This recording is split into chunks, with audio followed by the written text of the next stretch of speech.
DC's secret Marvel advisor, Batman's teacher breaks the multiverse. Episode 91, Bad Story, 3. All coincidences in this world actually contain inevitability behind them. The thing that can stimulate an extraterrestrial race that no one has ever understood before is, of course, the result of countless experiments conducted by another host of this extraterrestrial race. The syringe that drove Venom crazy is, of course, not just a coincidence. Only criminals can defeat criminals, and only symbiotes can defeat symbiotes. After using the fear toxin, Schiller confirmed that highly concentrated fear toxin can greatly stimulate the emotion-eating race of symbiotes. According to Grey Mist himself, because his physique is quite special and is a special species among symbiotes, he has a higher immunity to fear gas. However, other symbiotes cannot resist this kind of stimulation. Symbiotes feed on emotions, which is a hunting instinct that is engraved in their genes and cannot be changed. The fear gas can instantly make this instinct skyrocket to its peak. Even Grey Mist, who is under system control, has a tendency to be addicted to this highly stimulating gas. For other symbiotes, this is not just about alcohol, but more like a junkie who is about to go crazy, encountering a small pill that can make him swallow it. No symbiote can resist this kind of stimulation. Although symbiotes are not completely evil races, they cannot hide the barbaric habits inherent in them as a first-generation primitive race. Or to put it another way, when Null created them, he himself had a chaotic will. Schiller knows that Venom may have already turned around Deadpool by now. With Deadpool's character, does he know what the rules are? Therefore, once Venom is stimulated to go crazy, none of the officers who invited Stark over should expect to survive. So when he heard from Coulson's call that only Robert had died, Schiller was still surprised. It seems that Stark's will is stronger than he imagined, and he actually controlled Venom in an instant, not allowing him to go on a killing spree. It's really a pity. Soon, Coulson himself hurried over and said that Black Monster went to the streets of Brooklyn, and Captain has gone to stop him. What the hell is going on? Why did Stark suddenly go crazy? Why did he eat human heads? What is that black thing? Did he develop a new mech armor? I don't know, Schiller said, shrugging. At this time, Nick Fury's voice came from Coulson's walkie-talkie. Why did Stark suddenly go crazy? I don't know. Aren't you a psychologist? I'm a doctor, not God. Was there no sign of it before? Schiller pretended to think for a moment and said, now that you mention it, there was. The last time I gave him a psychological therapy session, he claimed to have developed a second personality. That personality said it was an alien symbiote, and I thought it was just due to his high level of stress. I gave him relaxation therapy, but it didn't seem to be effective. Symbiote? What's that? What else did he tell you? He said it was some sort of extraterrestrial race, black and gooey in appearance. He said this race has a strong learning ability and can even access the host's memories. Stark said he taught the symbiote a bit about mech armor, and it immediately understood everything. Are you saying that this symbiote has Stark's memories and abilities? And can create mech armor like Stark? Then Schiller heard a chaotic noise from Nick's end of the line and heard Nick shout, stop all plans that involve heavy weapons. Don't stimulate Stark. What? The military is preparing to launch a missile? Damn it. That's S.H.I.E.L.D.'s property. Go tell those idiots. The alien symbiote on Stark was lost by S.H.I.E.L.D. I don't care if he has a file or not. Go create one for him now. All unidentified beings in New York are S.H.I.E.L.D.'s responsibility. Any questions? What's the big deal if a lieutenant general died? This is an alien invasion.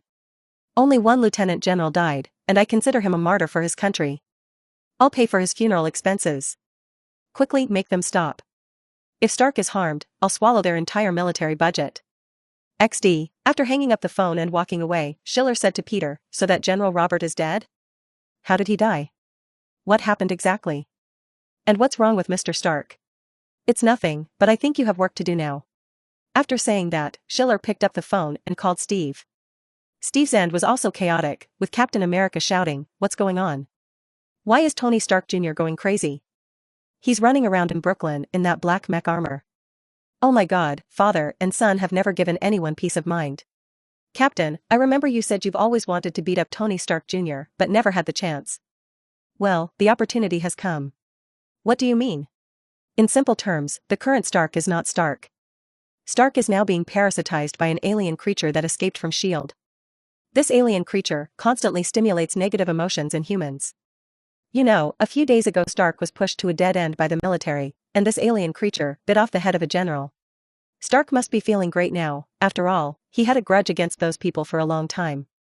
This emotion is being manipulated by the symbiote, so now Stark is extremely inflated. Well, you don't have to explain it so complicated. Just tell me, if I go beat him up now, I'm actually helping him get rid of the control of that alien creature, right? Yes, that would be a good thing. You can't just sit by and watch your nephew being controlled by such an evil creature, right? He should thank you. As Schiller finished speaking, there was a muffled sound of a shield hitting from the other side, and Steve yelled, "Look here. I'm your uncle." "No, not yours, that kid named Tony's." Schiller hung up the phone and looked at Peter, saying, "Now you have two choices. I choose to help Captain." Peter said very decisively. "Don't you want to consider it? Stark has been good to you, right? But I feel like I also have an obligation to help Mr. Stark get rid of the control of that evil alien creature." Peter said obediently. "Well then, they are on the easternmost street in Brooklyn. Ready to go, good neighbor Spider-Man." It didn't take long for S.H.I.E.L.D. and the military to realize the amount of destruction that three superheroes fighting together could cause. Although Peter said so, he didn't dare to use excessive force. He mostly used his spider web to interfere with Venom's combat suit's movements. But Steve was not polite at all, one shield after another, knocking the Stark in the Venom combat suit dizzy. Stark didn't lose control for no reason. After Venom grabbed the box, it swallowed the fear gas inside in one gulp. After Venom got high, Stark couldn't control him at all. In simple terms, it was like an alien creature was going crazy with alcohol. Although his host was trying hard to control him, it was difficult to stop a drunkard from going wild even from the outside, let alone from the inside. Stark could only do his best to drag Venom to a less crowded street. If he really went crazy in Brooklyn, the most densely populated area, there would be countless injuries. But it was already good enough if Stark could barely control Venom's direction of movement. It was impossible to expect him to retract back into his host. Although Captain America was beating up Stark, he and Spider-Man didn't have too much killing power. The military directly called in several armed helicopters, and the large-caliber machine guns kept firing at Stark, clearly trying to kill him. Sometimes even grenades flew over, and Steve had to help Stark block them. They tangled with each other for a long time without a clear winner. At this moment, Schiller arrived at the rooftop of the nearest building and then pulled out a strangely shaped speaker from somewhere. He said on the phone, "JARVIS, are you sure your emergency wake-up device can reach the decibels you mentioned?" "Actually, sir, it can be even higher." "No, it's not necessary." "Didn't you use this sound wave to drive out the symbiote from Stark's body before?" "Yes, based on the symbiote's reaction at the time, I confirmed that this would be an effective action." "Okay, I'll leave first. When I signal you, you activate the emergency wake-up measures directly." Schiller disappeared in an instant. He had to stay far away because even the mist was afraid of this thing. After a while, Stark in a huge black combat suit fell to the ground on this street, and several armed helicopters behind him took turns firing, causing stones to fly around. Captain America and Spider-Man followed closely, trying their best to subdue this big guy. Before Stark could jump away from this street, a huge music sound came from the rooftop. To be honest, it couldn't be considered music anymore, it was a sonic weapon. The entire ground was shaking, and the black monster in the middle of the road began to tremble crazily. Then in an instant, Stark let out a violent scream, fell to the ground, and returned to his human form. The black shadow flashed and disappeared. The surrounding armed forces immediately surrounded him, but Peter was faster than them and directly pulled Stark away. When S.H.I.E.L.D. arrived, both Stark and the alien creature were gone. The military personnel realized that S.H.I.E.L.D. was involved when they saw them. Could all of this be a conspiracy by S.H.I.E.L.D.? As everyone knew, S.H.I.E.L.D. and the military were at odds, and Robert had publicly accused Nick several times. Could this be an assassination attempt against General Robert planned by this cunning S.H.I.E.L.D. director? Nick didn't respond to this, but he thought it was very likely that the military had taken away the alien creature. He had to force them to hand it over. He couldn't let them discover that the alien creature had Stark's memories and abilities, otherwise, the military's expansion would be completely uncontrollable.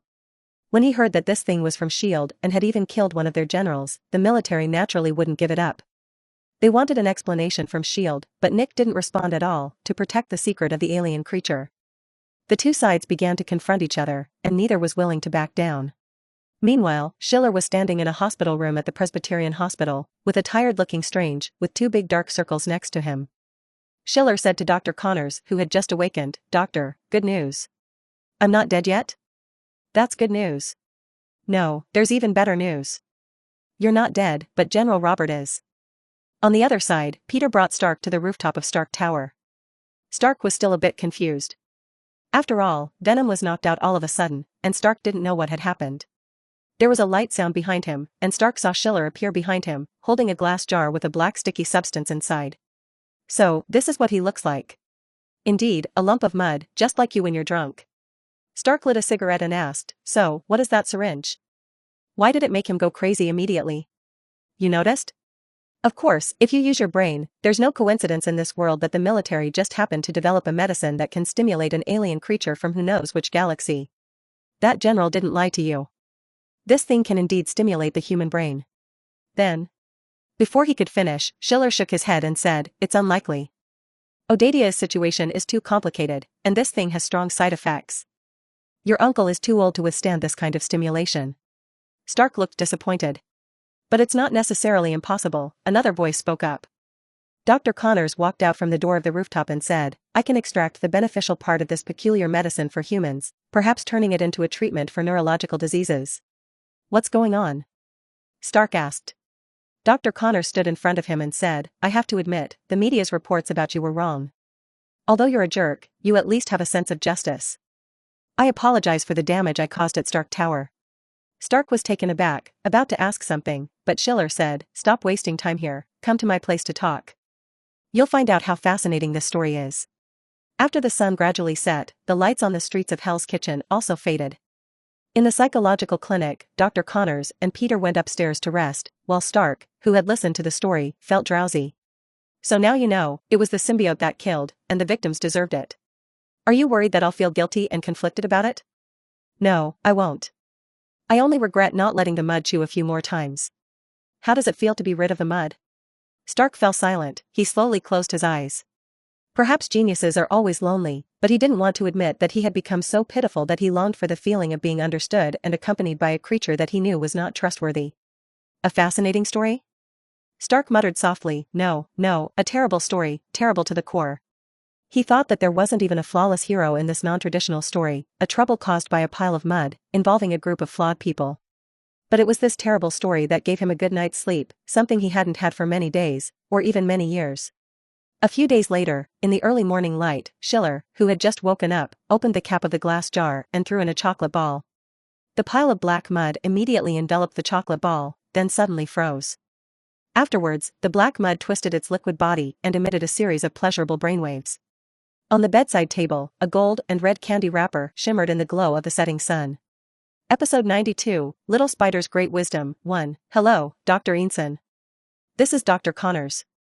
You two will have a lot in common, Schiller introduced Ensign to Connors. Hello, Ensign shook hands with Connors, and Schiller continued, I remember you both had teaching experience at the University of California, right?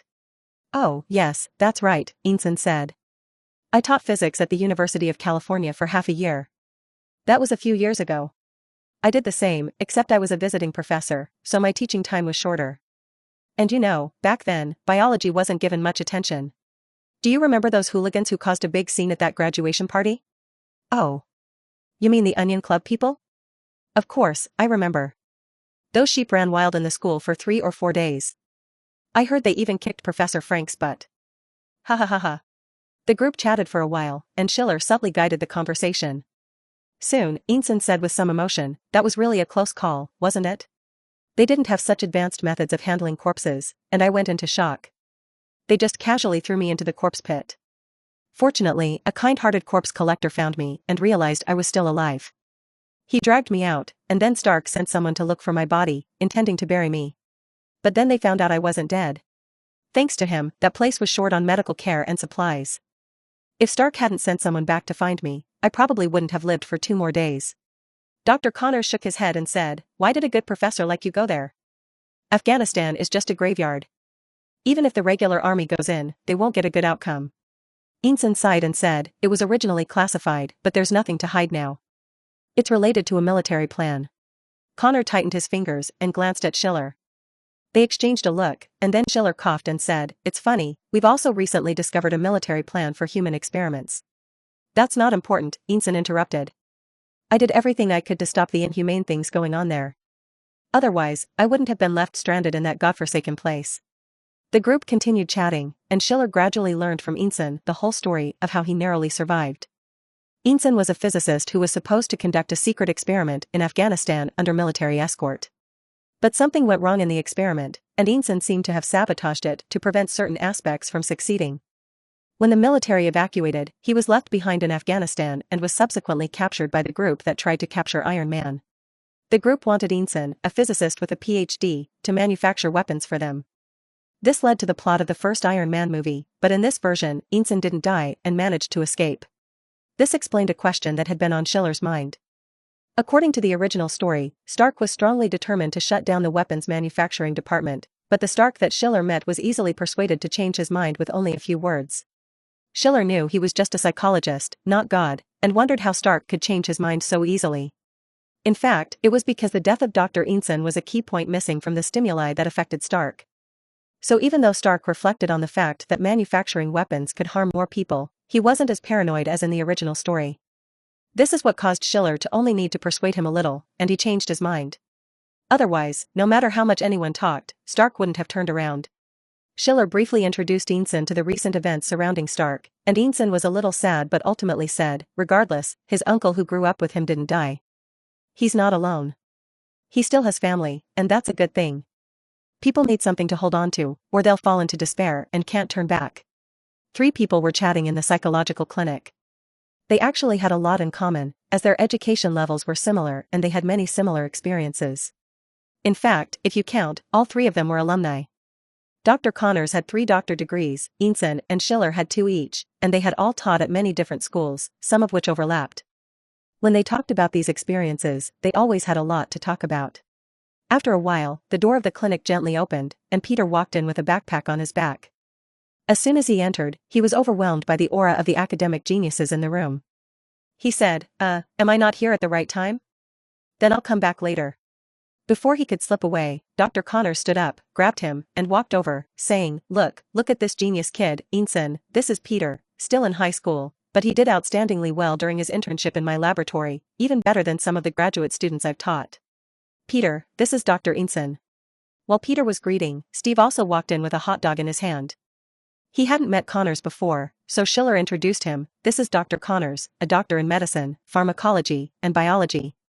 Dr. Einstein is a doctor in mathematics and physics, and as for me, you should already know, a doctor in psychology and philosophy.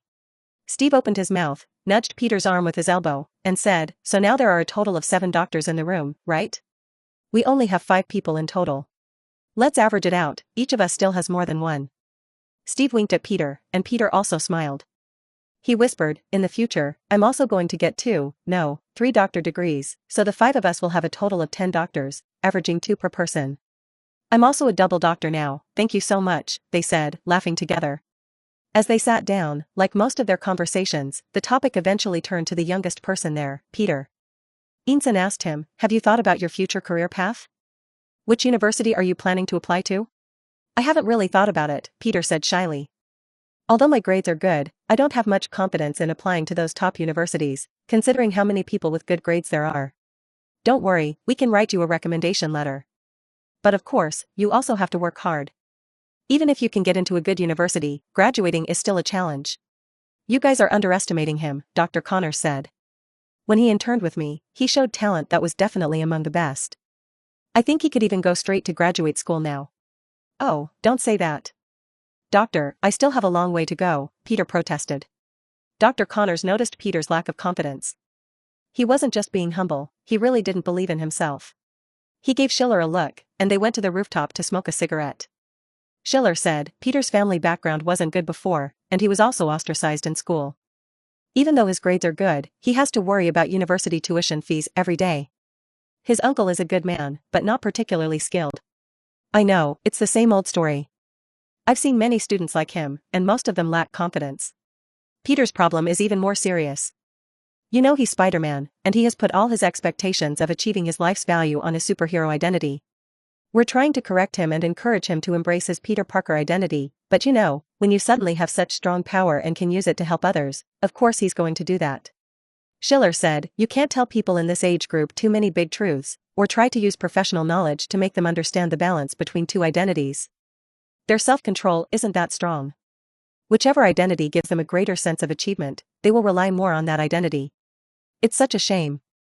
I don't want him to become someone who just roams around and fights with those street thugs. His talent is quite strong, and his mind is also clever. He can achieve greater things. As he was speaking, Schiller noticed a wisp of cigarette smoke rising from the sky, followed by a tall figure appearing. Schiller narrowed his eyes to take a closer look and realized that it seemed to be a monster. Schiller extinguished the cigarette, threw it on the ground, and stomped on it before saying, "Let's go back." Something's happened. As soon as he reached downstairs, Stark's phone rang. A monster has appeared in the East District. Go ask Dr. Connors if he has any leads. Dr. Connors? Why ask Dr. Connors? Because this monster looks like a lizard, and I think it's the same species as a lizard, right? At this moment, Dr. Connors also saw the scene in the distance with a telescope. The monster jumping around in the city was a fire-red-skinned monster, unlike ordinary lizards. It looked more like a monitor lizard, with spines on its arms and head, rougher skin, and layers of throat pouches under its neck. Dr. Connors cursed, put down the telescope, picked up his coat, and was about to leave. Peter went up to him and said, "Doctor, where are you going?" "To the laboratory at Stark Tower." "Oh, by the way, Schiller. Have him grant me access. This is likely a product of the military project, and I need to find a way to deal with this trouble." "No, it's not possible. From here to Stark Tower, we might have to pass through the affected area. You're just an ordinary person. Let me take you there." "How are you going to take me there? Do you want me to fly in the air like you? That stupid monster will definitely chase after us and bite us." Connors put on his coat and walked briskly out of the clinic's gate, with Peter following behind. Connors walked to his car and said, "Let's go, get in the car." Peter sat directly in the passenger seat. However, he soon regretted it because he forgot that Dr. Connors, like Steve, was a veteran. By the time the car arrived at the entrance of Stark Tower, Peter was crouched on the ground, holding onto the bumper, almost throwing up. The destruction caused by the monster not only affected them, but they couldn't even see their taillights. Dr. Connors said, "When I had both my hands intact, I could drive a car for over 10 kilometers even under the bombing of 6 bombers. He still has a long way to go." After he finished speaking, a thumb slowly extended from the front of the car's engine. Episode 93, Little Spider's Great Wisdom, 2. Entering Stark Tower, Connors still walked quickly, with Peter following behind him. He said, "All right, Doctor, I have safely delivered you to Stark Tower, there shouldn't be any danger here. I have to go now, I have things to do." "You have things to do?" "Of course, you do. What, are you going to put on that weird tight suit and go wandering around again?" "I'm not wandering around, that monster is causing destruction in the city, I have to go stop him." "But didn't Stark already go there? Do you think he can't handle the monster?" "Well, not exactly, but he could use some help, right? I also need help. Put down your backpack, put on the full lab coat, and let's go into the laboratory. We need to solve this problem, and it all starts with the serum. But I need to join the fight. I can't just be a deserter, can I?" Dr. Connors stopped and turned to Peter, placing his hand on his shoulder and looking into his eyes. "The battlefield isn't always where you think it is," he said. He pointed his finger outside the window and continued, "The most important lesson I learned during my military career is that not only places with gunfire are battlefields. Sometimes, right here." Dr. Connors pointed to the ground beneath them, "is a more important battlefield than over there. You have to understand that throwing a punch is not necessarily nobler than using your brain. You have to realize that even if you beat up that monster, he won't turn into a do-gooder. The military won't stop their evil experiments. To solve everything fundamentally, strength alone is not enough, you must use your brain." "But how do I do that? I don't understand." Peter took the initiative to follow behind Connors and continued walking forward, saying, "I've always done this, stopping those bad guys from committing crimes." "What's wrong with that?" "It's not wrong, but I think you can always do better. Peter, maybe your mutation, the sudden acquisition of strong power, makes you feel like you've gone from weak to strong, and that you can change the world with this change. But in reality, even without this mutation, you can still do it. Haven't you realized it yet? You're a genius. Even if you don't have these powerful abilities or physical strength, even if you just go to college and graduate school step by step, you can change the world someday. Your mutation just speeds up this process, but it's not everything. You have to break free from that inflated emotion and think about who you really are." "Who am I?" "I'm Spider-Man." "That's right, but you're also Peter Parker." Dr. Connors walked in and pointed to the experimental table. "Look, this is also your battlefield. Here, you can do better than Spider-Man. You can also change the world here." Peter stood at the door, tiptoed and rubbed his hands, saying, "Really? But no one has ever said this to me. They all think I have poor physical strength, am not good at sports, and always stay alone. I'm a weirdo who doesn't fit in. Do the people who gave you these evaluations have 3 doctor degrees? They're just some high school students, of course not. Then who do you think you should believe? Peter hesitated. After a while, he said, okay. Connor's affirmation gave him a lot of courage. He rubbed his wrists and said, then I'll give it a try. Today, I won't be Spider-Man, let Spider-Man take a day off. We'll stay here, and do it like this. Connor sorted out the materials while saying, that's right. In the future, he'll have more days off. New York doesn't lack a superhero flying around in the sky, but this world always lacks a Nobel Prize candidate. I think Peter Parker deserves a break too. I really enjoy swinging around over New York. Peter shrugged, feeling relieved. It was the first time someone had told him that Peter Parker was more important than Spider-Man. Originally, all the confidence he had came from being Spider-Man with strong powers. After all, he had faced a lot of discrimination in school before, and being Spider-Man, who could help others with his strong powers, helped him find the meaning of his life. But he thought Dr. Connors made a lot of sense. The people who didn't believe in him or excluded him were just a group of high school students who hadn't gone to college yet, but the people who affirmed him with the title of doctor, adding up to 7 or 8 in total, and Peter wasn't stupid. When compared, of course, the testimony of these few people was more credible. He originally knew that his brain was very capable and he didn't need to study hard to achieve good grades. But he had never thought about what changes he could bring to this world with his brain. That's also why he was so excited after gaining the spider mutation powers. He thought he had changed from a weakling to a strong person, without realizing that he wasn't a weakling to begin with. In fact, Peter had more strengths. Even if he didn't have such a smart brain and powerful abilities, his kindness and determination were enough for him to achieve a decent achievement in the ordinary world. Children at this age are always full of fantasies about the future, but also hesitant. However, when someone gives them a very affirmative answer, and the person giving them the answer has achieved top achievements in their respective fields, Peter still believed. On the other side, Stark, who had already arrived at the battlefield, also encountered some trouble. This red-maned lizard, whom Stark called Redmane, was even more troublesome than Lizard Man. Firstly, he was larger than Lizard Man, with a size of more than 10 meters, already as tall as a building. Secondly, he was incredibly strong, able to easily knock down a building with just one punch. What's more terrifying is that he seemed to be in a state of rage, almost without any sense, only charging straight ahead. Originally, Stark liked to deal with brainless enemies like this because Jarvis's intelligent calculation could win in tactics, making it easier for Stark to win. However, this red-maned lizard, although irrational, due to his massive size and immense strength, was still deadly, even with just a single charge or punch. Moreover, Lizard Man had only recently appeared, and upgrading Stark's suit would take time. He had just come up with some ideas to deal with large monsters, but before he could put them into practice, another behemoth had appeared. This made Stark a little frustrated since his current lightweight mech armor was not very useful against this type of enemy. While Stark was thinking about tactics, a shiny shield flew in and hit the monster's forehead, causing it to stumble. When Stark saw Steve, his face turned black. He had not forgotten when Steve used the pretext of expelling venom to beat him up, and afterward, he still refused to admit it, insisting it was for his own good. Stark hated it when someone talked to him like an elder, hated it even more when someone beat him up and then talked to him like that, and hated it even more when someone could beat up a tougher enemy after beating him up, making him look useless. Steve took back his shield, jumped onto the monster's neck, and gave it 2 hard punches. The brain is an important organ of any creature. After being hit twice like that, the monster was stunned for a moment. Taking advantage of this opportunity, Steve threw his shield at the monster's right leg, causing it to scream in pain and temporarily pull back its leg. Then Steve hit it from the side, making the monster fall to the ground. Thank you, Tony. I haven't dealt with such a big creature like this before.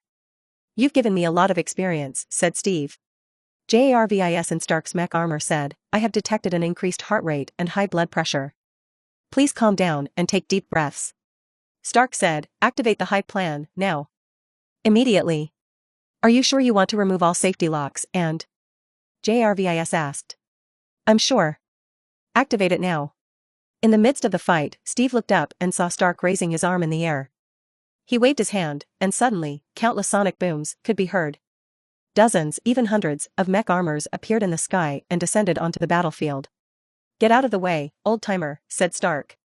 Instantly, a mech armor swooped down and exploded, causing the red lizard to stumble back. Steve, holding his shield, was thrown back as well. He waved his fist and said, stop firing at allies. You must have done it on purpose. Stark smiled and said, you've misunderstood. I'm only doing this for your own good. Stark waved his hand again, and more than a dozen mech armors flew over and surrounded the monster, creating an electric grid between them. After a burst of intense flashing, the monster let out a terrible scream and collapsed to the ground. Stark said, "This move is indeed impressive, but I think there's still room for improvement. By the way, don't record where the inspiration for this move came from. That yellow-haired rodent called Pikachu electrocuted my mech armor, and I haven't made him pay compensation yet." Although the monster fell temporarily, it soon got up again. Stark said with a headache, "He must be related to that big lizard. What's with their supernatural healing abilities?" Indeed, the burn scars caused by the electric shock had fully healed within a few minutes, and the monster's stamina seemed to be recovering quickly as well. Just after being beaten up by Captain America, it quickly jumped up and started causing more damage. Although the two of them had enough attack power, without Spider-Man, they lacked a means of control. Spider-Man's spider web could easily make these giant monsters lose their balance or trip over. Just as Stark was about to make a call, he received a message from Jarvis, saying that Peter was currently conducting an experiment with Dr. Connors. He hung up without saying anything. As the battle became more and more intense, a red and blue figure suddenly appeared in the sky above the city. Peter quickly flew over and kicked the monster in the back, knocking it down. He was holding a box, and he threw it to Stark, saying, "This is the antidote. Inject all 5 doses, and the world will be at peace." Stark threw the box to a nearby mech armor and said as he flew, "Is this your research achievement?" "No, it's mainly Dr. Connors' work. I'm just helping out." "Then it's your research achievement." As he spoke, the mech armor opened the box and took out a syringe, distributing the medicine to the other mech armors while Steve kept the monster distracted. They launched a surprise attack from behind and injected the medicine. The monster began to scream uncontrollably and thrashed its arms around, but after a while, its body began to shrink, quickly returning to the size of an ordinary human. Stark saw the person lying on the ground without arms and sighed. He said to Jarvis, "Send a mech armor to take him away. If anyone asks, say he was blown to pieces." He flew over to Spider-Man standing on the rooftop and stood beside him. He asked, "How does it feel to save the world, Peter Parker?" "Feels great, amazing." Peter took a deep breath, as if he had suddenly released a burden. For the first time, he had confidence in his true identity, a confidence that did not come from the strong powers granted to him by the spider mutation, but from Peter Parker's personality. He had wondered before, what if his spider mutation was just a dream, and if his powers disappeared the next day, what would he do? In fact, he had many days when he lived in doubt and fear, afraid of losing this identity, feeling that the world could not be without Spider-Man. But today, for the first time, Peter felt that perhaps the world not only needed Spider-Man, but also needed Peter Parker, needed him, needed the ordinary him without special powers. Wisdom is the greatest wealth of humanity. Stark didn't look at him, but looked ahead and said, "Don't set your goal as just being a street hero, the path of wisdom is endless." Peter smiled, took off his mask, as if breaking free from shackles. His hair danced in the breeze, and he saw the magnificent clouds at the end of the sky, and the fading brilliance of the setting sun disappearing below the horizon. He saw a door to a new world. Episode 94, A Little Expert Who Gets Rich. Natasha hurriedly rushed into the psychological clinic, speaking quickly on the phone while telling Schiller, "Give me 30 reports, no, make it 50 reports, 50 psychological diagnosis certificates." Schiller was writing something at the counter. He didn't even look up, he just lifted an eyelid and asked, "What symptoms do you need? Post-traumatic stress disorder, or something like that?" "I forgot, anyway, it's the disease that people get after fighting in a war." "I need 50 copies. Handwriting won't be possible in time, we can only generate electronic reports." "What about the list of names?" Natasha picked up another mobile phone in her hand and said, "Send the list of names to my mobile phone immediately." "Forget it, I'll give you an address, you can fax it over." Meanwhile, Peter walked out with a stack of papers and said, "Doctor, I don't understand this expense reimbursement form. Even if the monster didn't reach us, we have to report the loss of dishwashing sponges. Isn't this a bit?" Dr. Connors was also on the phone, saying, "Yes, the R&D cost for that healing medicine is expensive because the ingredients are expensive. Just tell them that, they won't understand anyway. We used at least dozens of rare elements in this, which ones? Look it up in the periodic table yourself, the expensive ones are the ones we used." Stark handed a paper to Natasha and said, "This is the electricity bill for Stark Tower. Connors and Peter conducted 1 hour and 43 minutes of experiments in my high-end laboratory. The average cost per minute of electricity is $56,000. Plus, there's the cost of wear and tear on the equipment.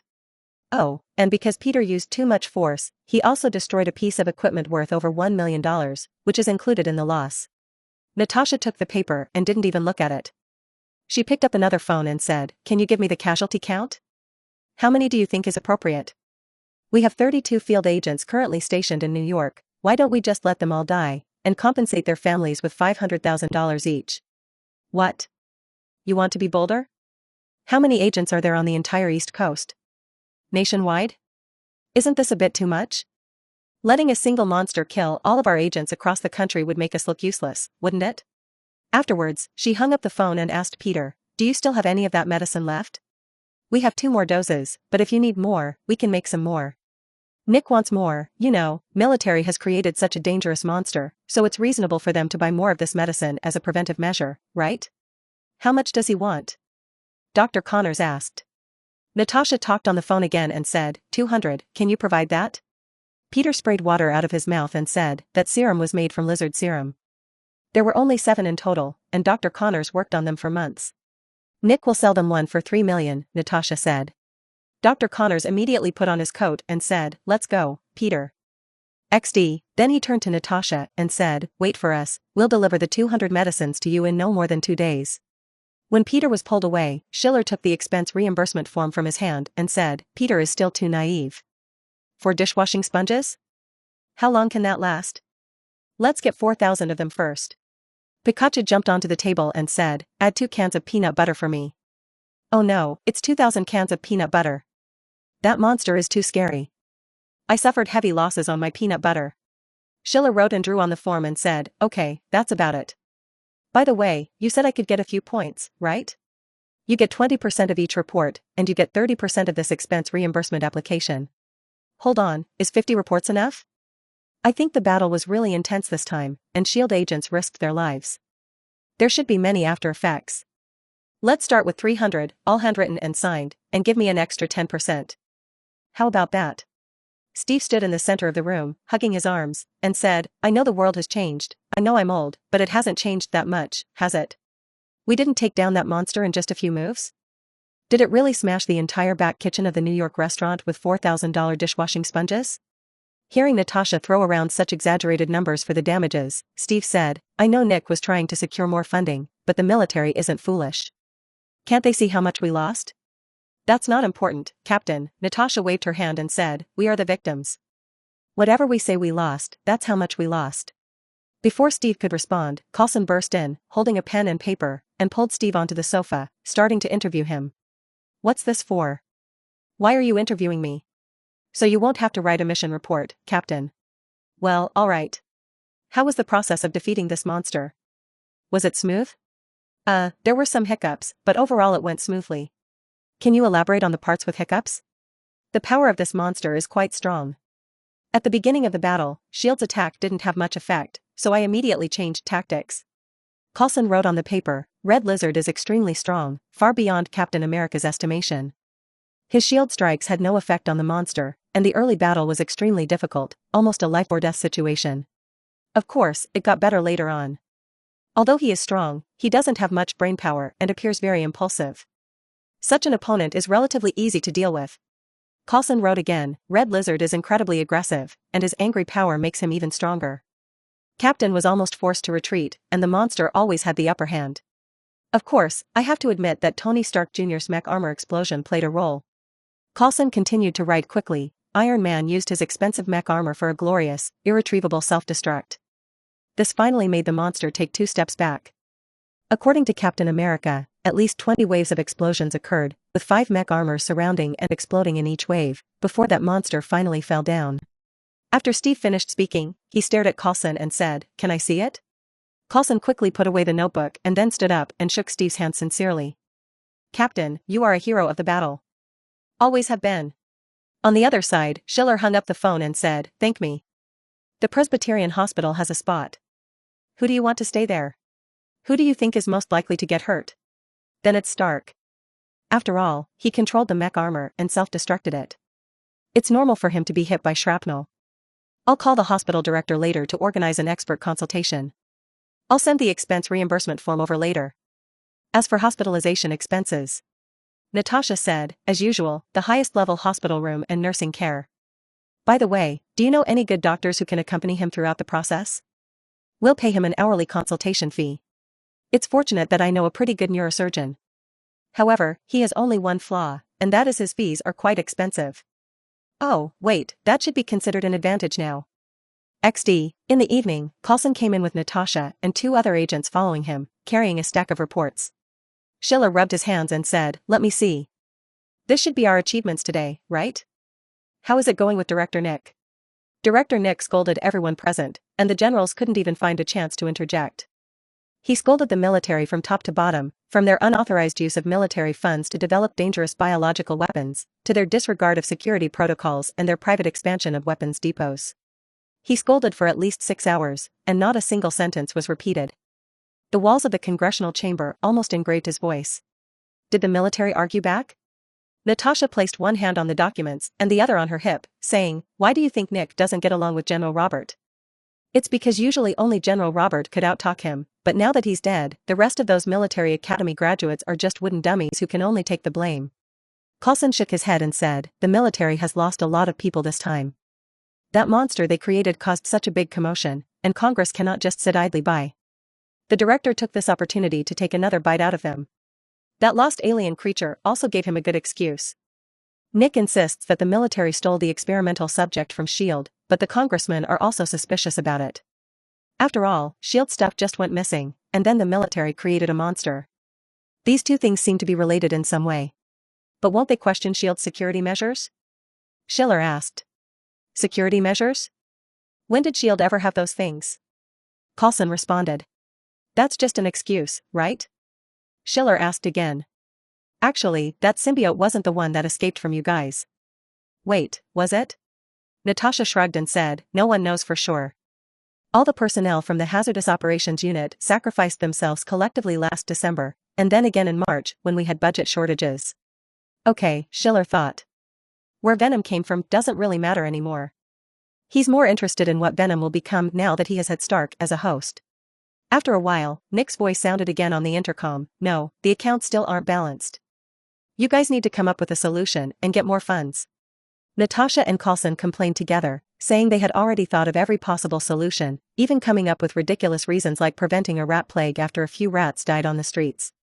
Schiller rolled up his sleeves and said, "I have a good solution that can at least balance your accounts for a year." Both Natasha and Coulson looked at him and Natasha said, "You may not understand, Doctor. Actually, I think you can find a way to grant me the qualification for a legitimate sanatorium and regularly send a batch of agents who have gone crazy due to work stress for recuperation. Recuperation requires beds and medications. Of course, with S.H.I.E.L.D. agents working so diligently for the country, the standards for hospital rooms and beds must not be low, and the medications must be of the best quality.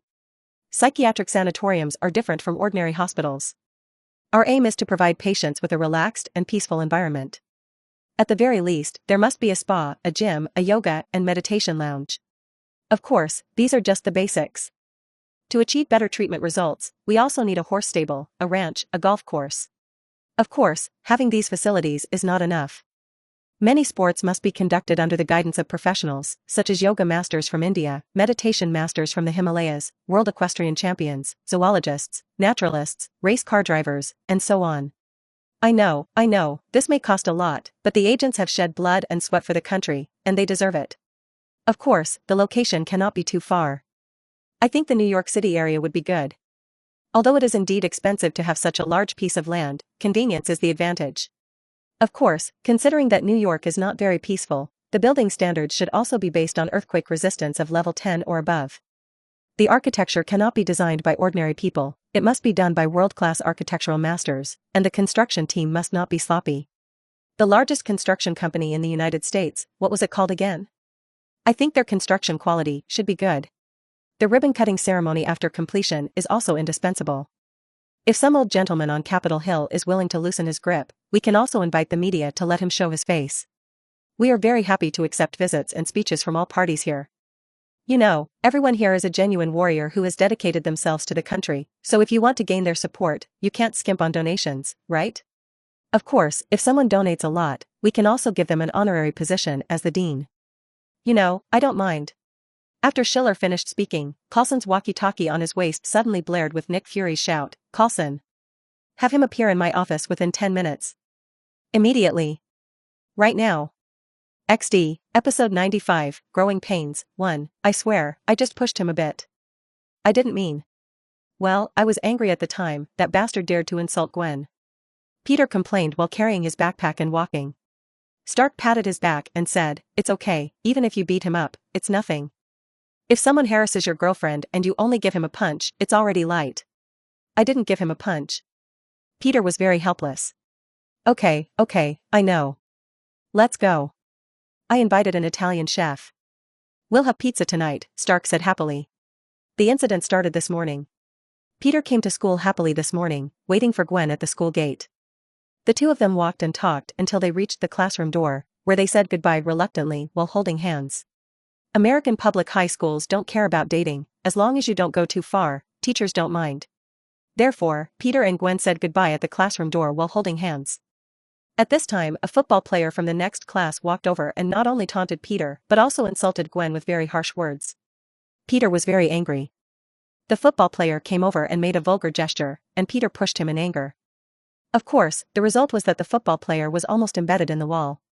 Peter can control that kind of powerful force, but he was angry at the time and used more force than usual. The football player flew out and even broke a rib. As a result, the football player's parents went to the school because of campus bullying. The school had to invite Peter's parents, but Peter could not explain to his uncle and aunt where his power came from. Therefore, Peter could only leave Stark's phone number.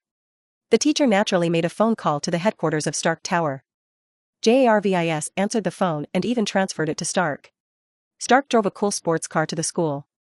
How could the opposite parents not know the world's richest person?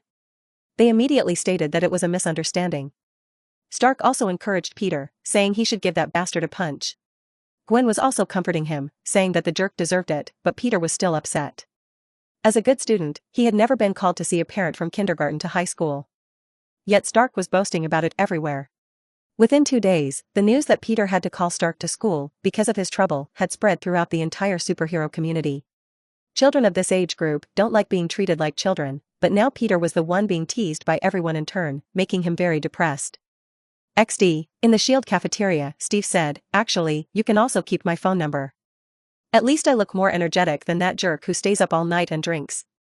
Coulson next to him said, "At least in terms of age, you're definitely old enough. Also in terms of generation, I'm Stark's uncle." But Steve cut a piece of steak and said, "You have to learn to control your emotions. That's how it was for me when I first underwent the transformation. If emotions fluctuate too much, it becomes impossible to control the superhuman power." How did you eventually improve? On the one hand, you have to be aware of the problem yourself. On the other hand, you can also seek help from professionals and learn how to stabilize your emotions. "I'm not really an angry person," Peter said somewhat depressingly, "but when it comes to certain issues, I can't help myself." Steve smiled and said, "Don't worry, I'm the same way. Back when I was in the military, there was this troublemaker who always picked on Peggy and cursed at her. I beat them all up. Of course, when you fight, you have to control your strength. Otherwise, you can easily get into trouble. But as long as you control your strength, it's just a regular fight, at most you'll get put in solitary confinement." Coulson raised an eyebrow. He didn't expect Captain America to have this side, but then again, it was impossible for the perfect saint image from the propaganda films and movies to appear in reality. In the evening, Peter arrived at Schiller's psychological clinic again. He said, "Doctor, I'm afraid I'll have to borrow your place to do my homework. My uncle and aunt insisted on renovating my bedroom, and the smell of paint hasn't dissipated yet. I can't stand it. Come in. Go tidy up that desk, Pikachu. Pikachu. Come here," Schiller said while cooking in the kitchen. "Hurry up and take away your boxes of peanut butter. You've been occupying my desk for over 3 days." Peter picked up Pikachu, who jumped over, and said, "Have you gained weight? Why do I feel like you've gotten heavier?" Of course, he's gained weight. If you eat 5 cans of peanut butter and 2 pounds of cheese every day, you'll gain weight too. Pikachu shook its tail and said, "Mind your own business, kid. I'm just a mouse, not a bodybuilder. What's wrong with being a little chubby?" Peter opened his backpack in front of the desk, took out his textbooks, and Schiller, who was cooking, said, "I heard that your teacher called Stark to come in for a meeting with parents. Wasn't the teacher infuriated by him? I had no choice. How do I explain to my uncle that I can easily throw a 90-kilogram football player away with my strength? Oh, by the way." Peter turned and said, "Doctor, can you teach me how to control my emotions? I don't intend to hurt anyone, I'm just too angry and can't control my powers." "Why do you do this? Why did you start thinking about controlling your emotions and containing your power?" Because I don't want to hurt anyone with this power if I lose control one day." Why do you think you would lose control? Because that person insulted Gwen, and the things he said were very offensive. Isn't that his problem? He should learn to control his own emotions instead of you. But you always reflect too much on your own problems and attribute everything to yourself. But the fact is that you exceed the moral standards of ordinary people too much, and this will bring you greater pain. In everything, you shouldn't just look for the reasons from yourself. Have you ever thought that maybe it's not you who's wrong, but this world? Peter opened his mouth, a little puzzled, and said, I thought psychologists should be. That's just what you thought. Schiller walked over with a plate, and Peter smelled the fragrance of scrambled eggs, swallowed his saliva, and Schiller put the plate down and said, Psychologists are not military instructors or school teachers. We are not responsible for telling you who is right or wrong. Everything I do to enlighten and treat you is from your perspective. That is, I put myself in your mind and discover your psychological problems from another angle. Okay, I know I sometimes think too much and worry about things that haven't happened yet. This is a common problem among geniuses. Stark is the same way. What's wrong with Mr. Stark? The day before yesterday, he had another big fight with Pepper, drove off in a huff, and was seen by Connors while street racing. The next morning, Connors ridiculed him, and then he ran into Steve outside. Then he called me and asked if he was the world's #1 villain, and that's why the world is always against him. And then? Of course, I gave him about 2 hours of psychotherapy, and afterwards he made up with them. Peter said half-believingly, what kind of therapy? It worked so quickly? I scolded him, and then he felt that what the others said to him was light in comparison, so they made up. At that moment, Peter felt sympathy for Stark. After a while, Peter finished his homework and ate dinner. He lay on the sofa and stared into space, not playing games with Pikachu like he usually did. Schiller was writing a paper at the nearby desk, and Peter rested his arm on his forehead and said, Why are there so many strange things in this world?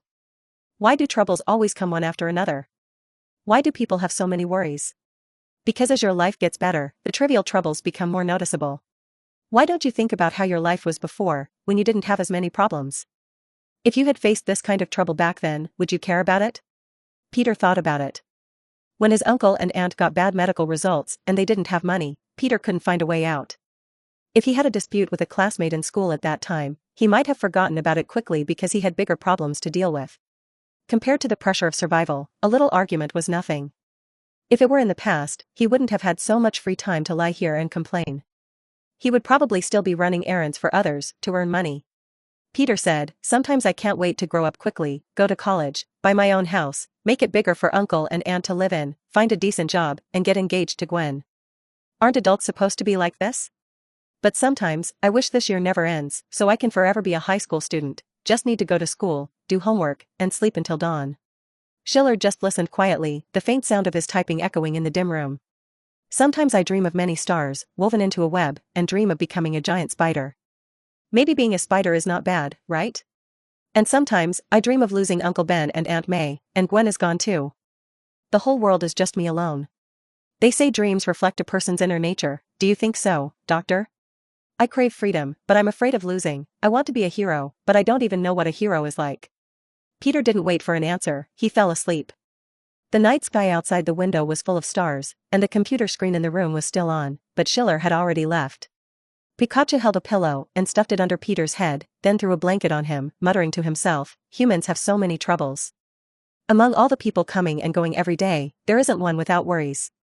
Then he looked at Peter and said, You're already lucky, kid, maybe these people are already lucky too, even mice are the same.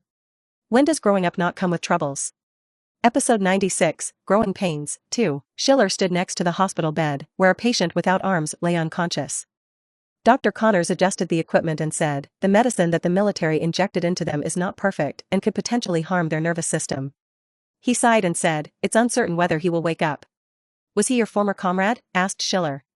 No, I never saw him on the battlefield, but he was still my comrade. We both held the same belief and went to the battlefield, replied Connors.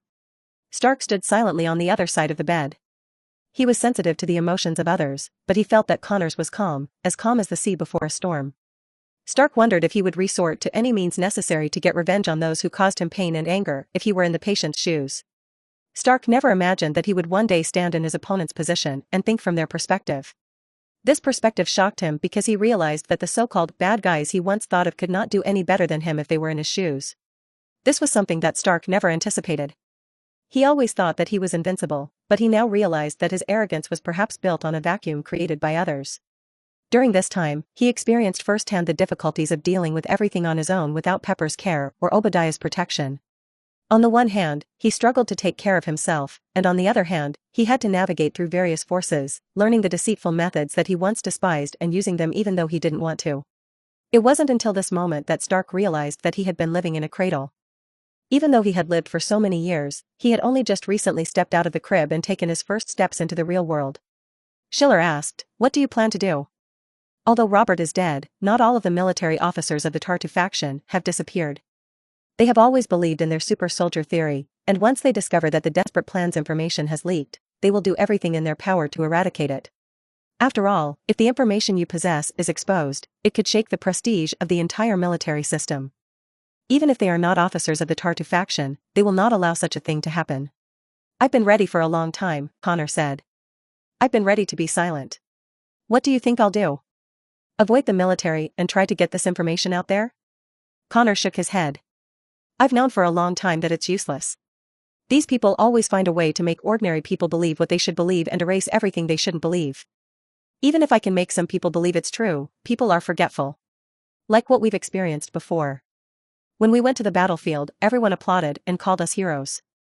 But when we came back, the cold eyes and discrimination we suffered didn't get any better because of the past glory.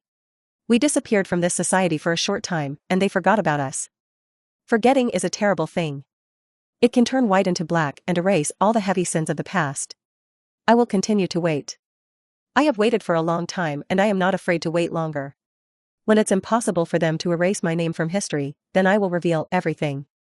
Connor's tone was calm, but everyone could feel a kind of power from his tone, perhaps the precipitation of anger and the condensation of revenge flames. Late at night, when Schiller was about to go to bed, he received a call from Stark.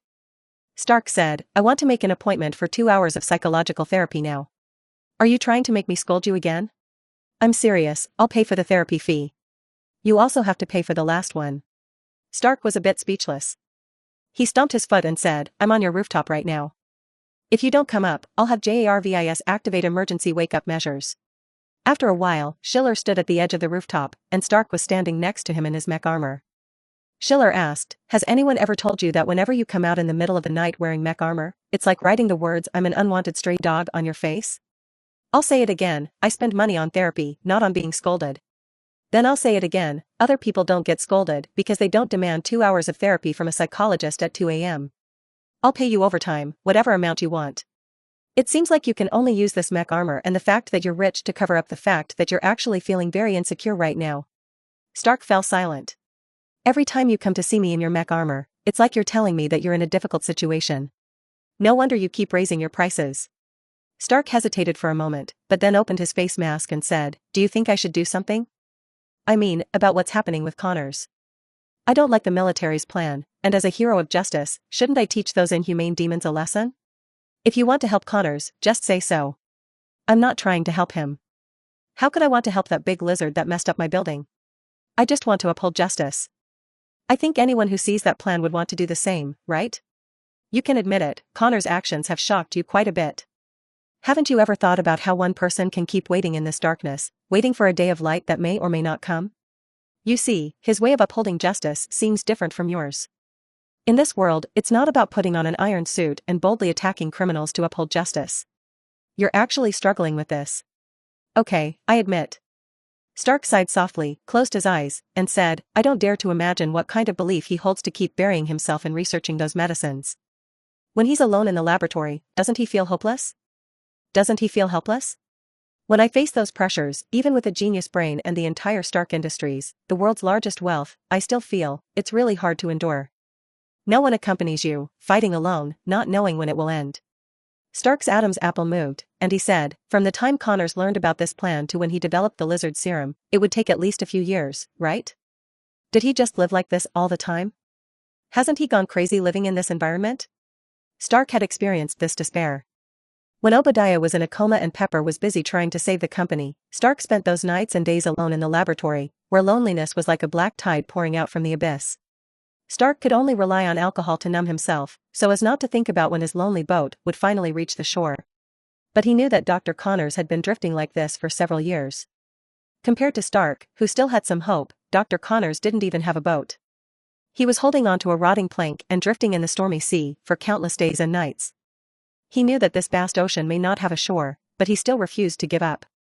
It was because Stark had experienced this kind of loneliness that he knew how difficult it was to endure.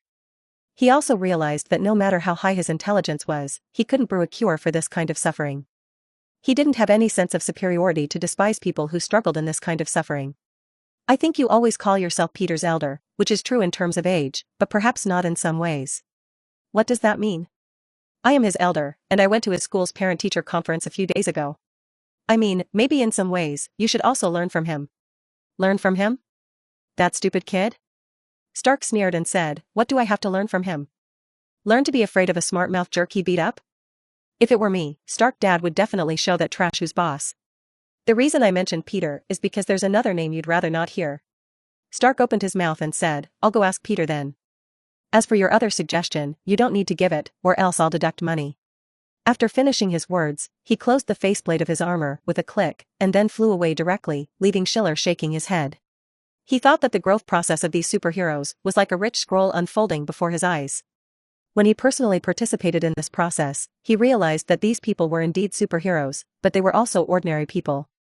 Whether it was Peter or Stark, Spider-Man or Iron Man, their transformation couldn't be shown in just a few frames or lines of dialogue, and their growing pains were like a tangled mess that couldn't be sorted out or fully expressed. Their mood swings, emotional changes, every moment of wavering, every moment of determination, were filled with complex and mysterious thoughts, just like the subtle changes that every ordinary person's brain brought to them, countless and immeasurable. This also made Schiller understand that the moving stories, heroic sacrifices, and unwavering beliefs he had seen in movies and comics were not inherent. These superheroes were like a piece of steel that had been hammered and forged 1,000 times. Schiller could see the process of their forging, the sound and vibration produced by every strike, the flames rising from the fierce collisions, like the fuel that fills the soul to maintain its vitality, bringing them more excitement than ordinary life could provide. Until one day, the hearts of the heroes turned into glittering gold, and these painstaking processes were written into legendary stories. If the people who read these stories saw the glorious and great side of the heroes, then Schiller, as a reader deeply immersed in the stories, would rather remember the small and trivial growing pains of these heroes. Recording their laughter, anger, scolding, sorrow, joy, and separation as ordinary people, until one day, after those stories that were sung had been forgotten, traces of unsung heroes still remained in this world. Leaving behind the answer that greatness is born from ordinariness and will eventually return to ordinariness. Episode 97, The Little Expert Who Sows Dissension. In Stark's laboratory, a mech robot took out a piping hot pizza from the oven and placed it in front of Peter. Stark snapped his fingers and said, my latest invention. I finally figured out how to make the mech robot help me heat up pizza. It uses the same intelligent algorithm as the oven, which provides real-time temperature data to it. Peter opened his mouth and took a deep breath, then said, why use a multi-million-dollar mech robot instead of buying a cheap oven mitt? Stark waved his hand and said, you don't understand. The data on the oven is too complex. How would I know how much to heat it for so it won't get burnt? It's a complete mystery. I hate these mystical things. It's much more convenient to use a mech robot and intelligent program.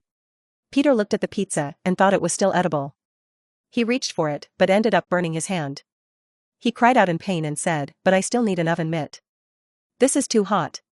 Then wait for it to cool down before eating. We can talk in the meantime. Peter said, okay, my homework isn't done anyway. He took out a stack of books from his backpack. Stark glanced over and said, what's there to write about in these? It's a complete insult to your intelligence. I have to do it. I'm a good student. I've never handed in my homework late since I was young. Okay, write if you want to. Stark stretched his neck and watched Peter do his homework. He seemed to want to say something but hesitated. Peter focused on writing for a while, then looked up and saw Stark staring at him. They stared at each other for a moment, and Peter said, what's wrong, Mr. Stark? Did I write something wrong? Nothing's wrong. I mean, your handwriting could be a little neater. Why don't you try practicing calligraphy or something? You know, those fancy circular characters. I can't do that. We're not allowed to write in cursive during exams, at least not in this state. Mr. Stark, do you know how to write in cursive? I certainly can. It doesn't count if you're wearing a mech suit while writing. Stark pursed his lips and said, actually, I have a question for you. What question? I'm happy to answer. Never mind, the pizza's getting cold, you should eat first. Peter picked up the pizza with some confusion. It was made by the Italian chef yesterday and frozen, so it only needed to be heated up the next day. The taste was indeed not bad. Peter was a bit hungry and ate a whole slice of pizza in a rush, while Stark sat across from him, resting his head on his hand. Peter asked while eating, "Aren't you going to eat?" "It's pretty good." "No, I'm not hungry." But Peter really enjoyed his food. He always took a big bite and chewed it slowly, making his cheeks bulge like a hamster. Stark watched him and also became a bit hungry, so he grabbed a slice of pizza too.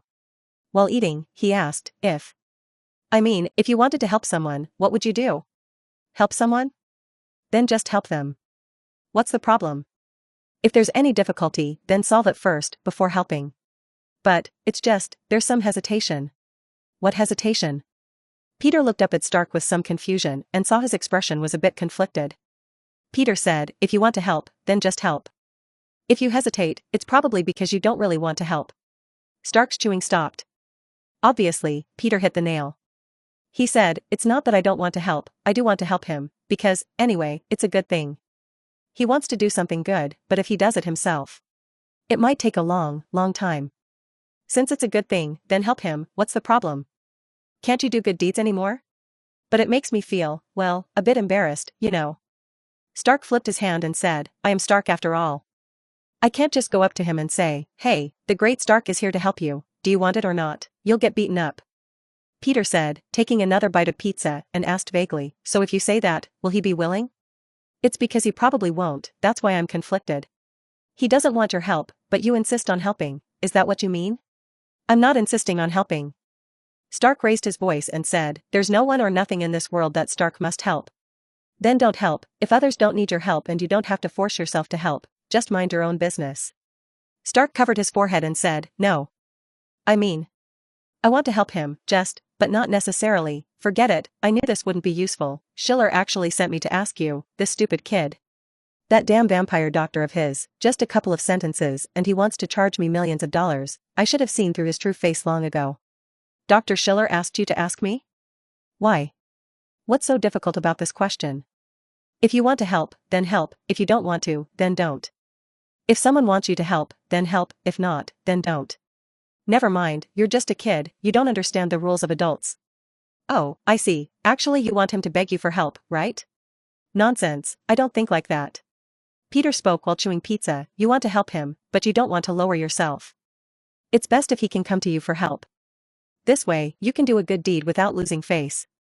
Stark buried his head in pizza and didn't answer. Peter said, I do good deeds simply because I want to, not for the sake of face. Actually, I don't like some reporters always chasing after me. They think they're reporting on a good person doing good things, but I'm only worried that the aftermath of the battles will affect them. That's not impossible. Anyway, in my opinion, doing good deeds and helping others isn't embarrassing at all. You can simply approach them and say, I want to help you. There's no shame in that. Even if you can't ultimately help them, at least you have good intentions. Peter paused and continued, some people may not really want your help, but just knowing that you stand with them and they're not alone in the fight is enough. Not alone. Stark said softly. Peter said, yes, that's really important. Sometimes it's like what you guys did for me. When I need to find someone, I can always find them. This makes me confident in everything I do. It feels great. Like before, when the teacher asked for my parents' phone number, I couldn't give them my uncle and aunt's number, but I could think of several names. And I know that these people will definitely come. Why did you choose me instead of them? I don't know. The first thing that came to my mind was the phone number of Stark Tower. Maybe because it's easier to remember. Or maybe because I'm the best to you, kid. Those people definitely won't let you eat so much pizza. They'll only tell you how many calories are in the cheese, and eating a whole piece is like running several kilometers. Peter suddenly stopped swallowing and said, oh no, I just made a fitness plan yesterday, and now I've eaten so much. I'll become as fat as Pikachu. He lamented, my growth period of strength has passed, I must control my diet, otherwise, even the toughest spider silk won't be able to move my body. Stark swallowed the last piece of pizza and said, let's go. Do you know what activity will burn the most calories? It's saving the world, especially with Stark. In a therapy room, Schiller was on the phone with Nick, saying, I don't know anything about this. How do I know the level of their serum development? Shame freak, this is one-sided conversation of Schiller. Last time, I wanted to go into Connor's and Peter's lab, but I violated over 200 experimental regulations within 3 minutes of entering the door. They just kicked me out, and I didn't even get to see a test tube. Indeed, I studied medicine, but to learn psychology, you have to learn neurology. That was back in college, who can remember that? We only study the theoretical knowledge in textbooks and don't need to go to the lab. You can't expect a psychologist to crack open your skull or mix up some hallucinogens for you. I don't know about that, but I heard the tone of Dr. Connors lately. You know, he and Stark don't get along, and with Stark's mouth, who can stand him? A couple of days ago, Connors even said that when it comes to biotechnology, it's Osborn Group that's stronger. Of course, he said that behind Stark's back. He doesn't know it's normal. I think it's about the same. If I were Connors, I would choose the Osborn Group too. The Osborn Group and the Stark Group are at odds. If he helped the Osborn Group develop a cure serum, Stark would definitely be angry. The military and Osborn Group's collaboration? I don't know about that. You guys should have more intelligence about the military side, right? But even if Dr. Connors and the Osborn Group collaborate, their achievements may not necessarily fall into the hands of the military. I think you're worrying too much. Besides, a small cure serum won't be enough for the military to turn the tide, right? Prevention is better than cure? Schiller switched ears with his phone and said casually, I think you're overthinking it. But it's none of my business anyway. Even if the military's power is strengthened, it's not my bad luck. Deduct my salary? That's a bit too much. I only receive basic wages. What about the profits? Well, you stingy miser. Let me tell you, if Osborn Group gets hold of that serum, they will be on par with the military. They won't have to worry about being infiltrated and controlled by the military anymore. They will definitely use the cure serum as a bargaining chip and cooperate more deeply with the military. Although I don't understand much about biotechnology, those military technologies should be quite useful. If they bite back during the final negotiations, S.H.I.E.L.D. will suffer for a few days. Persuade Connors? How do I do that? You might as well try to persuade Stark. If Stark sends an invitation to Connors first, he might agree. Compared to Osborn, Stark leans more towards S.H.I.E.L.D. If S.H.I.E.L.D. has both Stark and the cure serum, the military will definitely be defeated. But it's really troublesome. You know, those lunatics from the Tartu Party are capable of anything. They have already created such a huge monster. What if they kidnapped Dr. Connors? How much bargaining chip will a genius scientist who can research a cure serum add to their negotiation table? Suddenly, there was a noisy sound from Nick's phone, and then Schiller heard Nick roaring, What do you mean Dr. Connors is still missing? Damn it. Don't think I don't know it was those Tartu people who did it. Tell them, don't think S.H.I.E.L.D. is unaware of their damn plans. We have evidence. If they dare to do anything, I'll report it to the Security Council immediately. XD, Episode 98, Genius Starts Again, 1. After the night fell in New York City, the lights in the whole city gradually went out. Only the top few floors of the Stark Tower had dim lights left.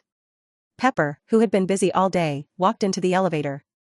As the indicator light lit up, she took a deep breath but didn't completely relax. The elevator door opened, and the lights on the ceiling lit up one by one along with her footsteps, guiding her to the Stark laboratory that she hadn't visited for a long time. The laboratory door slowly opened without making any sound. The entire laboratory was pitch black, with only the lights of the experimental instruments dimly shining. Stark was lying on the experimental table, seemingly asleep. Jarvis turned on some soft lights, enough for Pepper to see where she was stepping but not enough to wake Stark up. Stark was sound asleep, and after Pepper walked closer, she noticed that his brow was furrowed. She saw a pile of materials on his experimental table. In the past, these were experimental data that Pepper couldn't understand. But today, Pepper saw several books that shouldn't be here, such as social engineering, game theory, political science, international relations, and even some textbooks from her own university. There were signs of flipping through, and several books were even open and placed on the desk, obviously not yet finished by Stark. As Pepper was about to bypass the experimental table and walk over to Stark, he moved a bit, coughed, and woke up. In the dim light, he saw Pepper standing in front of him and thought he was dreaming. Stark shook his head and blinked his eyes hard, looking very confused. Pepper often saw him like this, usually after drinking or staying up late doing experiments. Oh, you're here. Are you done with your work? How have you been lately? Stark seemed a bit at a loss, as if he hadn't seen Pepper for a long time, and he greeted her in a somewhat awkward tone. Pepper was not affected by him, and she walked over and said, What's going on with you? Why did you start reading these books? Stark turned to look at his desk, and his expression was somewhat like that of a child caught playing games by his parents. He awkwardly twisted his neck and said, A friend recommended them to me. He said I should read more of these books, or I won't be able to deal with those troubles. Stark paused for a moment, then lowered his head. His voice sounded somewhat low and serious, something rarely seen from him. SHIELD, the military, and Congress have all gotten what they wanted from this event. The next negotiation will be the last. I represent the Stark Group. I know there won't be anyone to handle these troubles for me anymore. I have to learn to deal with everything myself. I've never participated in any decent negotiations. Sometimes even if I go, I just need to sit there and wait for Uncle Odiah to finish everything. I'm just a symbolic figure. Everyone knows I'm a genius, so even if I show impatience or leave early, no one dares to say anything. I know, I'm really a mess. I've caused a lot of trouble and made a lot of messes. I used to mock the other side's representatives as idiots, or deliberately spilled coffee all over the table, just to leave early. I can't even remember how many times I've done stupid things like this, but I know this time I can only rely on myself.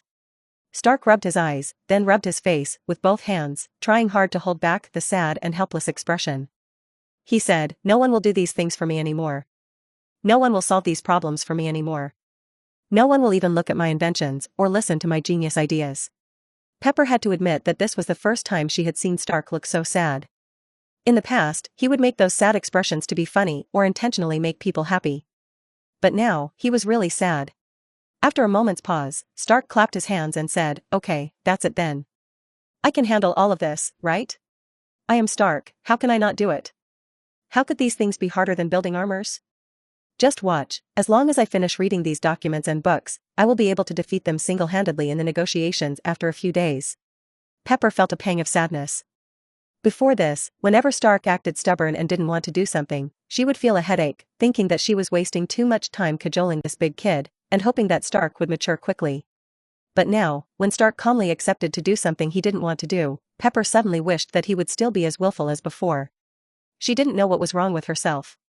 Stark had grown up, which should be a good thing, but Pepper knew all too well that such growth inevitably came with intense pain and sorrow. She would rather Stark not experience such pain and live in a utopia forever.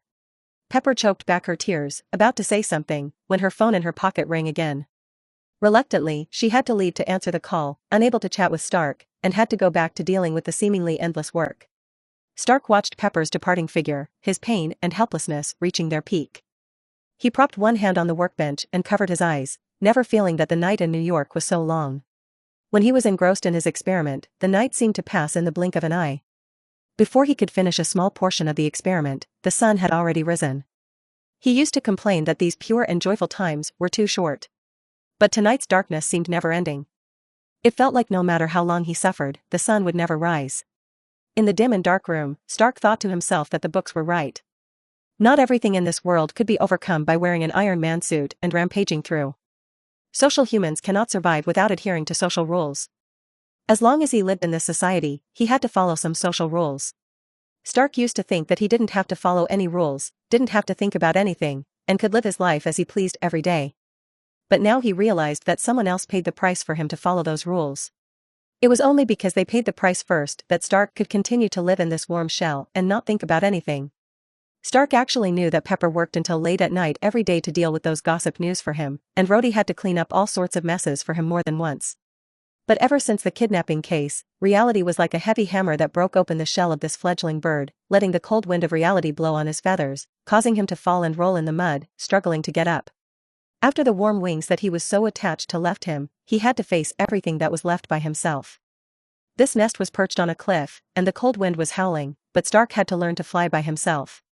After a while, Stark seemed to have accepted this fact. He slowly organized the scattered materials on the table, then placed the various books with bookmarks on one side and picked up one to continue reading. In reality, Stark didn't know if what he was doing was useful. When he learned from Schiller that the chips of all parties had almost been prepared, and only the final negotiation was left to divide all the benefits, Stark had never felt so anxious and flustered. In the many years before, he had never thought about these things, but at least he knew that if he did nothing, he would be giving up the entire Stark group, giving up his father, uncle, and all their hard work. If he doesn't take this step, the Stark group will only retreat until they are completely defeated and divided by their opponents. And now, no one can turn the tide in this situation except for Stark himself. For many years of his life, he didn't have to consider anyone else's feelings, but now he is about to participate in what may be the country's highest-level negotiations. There are congressmen who have been in politics for many years, SHIELD agents who operate behind the scenes, and military leaders who are pushy and greedy. In this situation, Stark is like a primary school student suddenly participating in a doctoral forum. He has no theoretical knowledge or practical experience, and he doesn't even know how to read people's expressions. Stark can already imagine that his usual disruptive tactics would only make these wolves more eager to make a big deal and take a bigger bite. He must learn to be calm, to not show his emotions, and to use intelligence and skills to complete a non-combative war on a battlefield without gunfire. This is not easy, nor is it easier than launching a real war. Stark is like a newborn baby, and under Schiller's suggestion, he can only start with theory. Not all politicians know these things, but they have extensive practical experience. Stark is a blank sheet in this regard, but luckily, he is the genius Stark. His brain allows him to memorize all the knowledge in a very short time. Although he may not have time to practice and fully comprehend, having this knowledge in his mind is better than having none. Stark thinks Schiller is right. Since he has already decided to bow his head and learn these theories that he used to despise and consider empty talk, he will try to read them as quickly as possible and attempt to understand. The former was not difficult at all. With Stark's genius brain, he was able to memorize several books in just one night. When his brain was at its peak performance, he had an impeccable photographic memory. However, reading and memorizing were one thing, and understanding and applying the knowledge was another. After memorizing the books, Stark had to think about how to act based on the information about people's backgrounds and relationships. How would certain individuals react to certain topics? Within the same faction, what were the intricate subdivisions? Which relationships could be exploited? Why would some people have a lower bottom line than others? Why would some people be willing to offer higher stakes as bargaining chips? These questions overwhelmed Stark. Even though he was a super genius, he couldn't learn the essence of human knowledge overnight. What's more, sometimes game theory and psychology seemed more like occultism, because human nature was always elusive. Analyzing everything with theories would only lead to increasingly inaccurate answers. It all relied on on-the-spot reactions, which really put immense pressure on Stark. Finally, in the deep dark night of New York, Stark muttered to himself, "You are a genius. Stark, you are a super genius. There is no one in this world smarter than you, of course, you will be fine." Then, as his voice gradually faded away, he sank into a dream, and at that moment, a purple-red dawn broke over the skyline of New York. Episode 99, A Genius Starts Again, 2. As Peter stepped into the laboratory, he still had a lingering chill on his body. The cold morning breeze had made his cheeks a little red, and he exhaled a breath of air and put down his backpack. The warm air in the laboratory made his forehead slightly sweaty. He took off his coat and threw it on the back of a chair.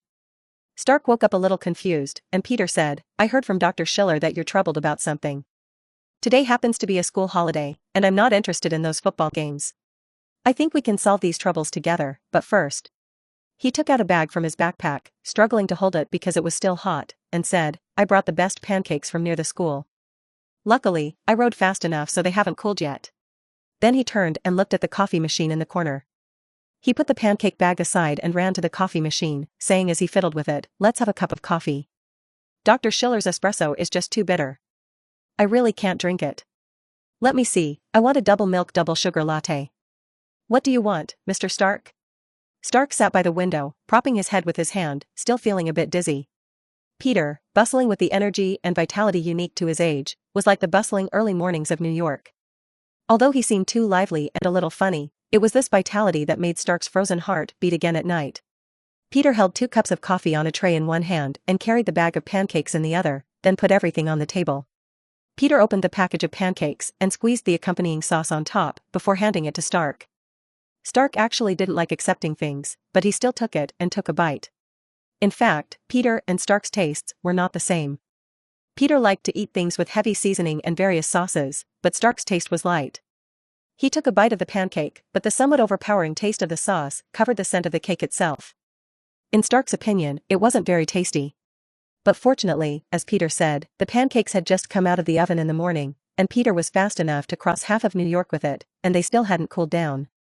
With the fragrant coffee, Stark felt a warm flow surging in his chest, and he felt like he was alive again.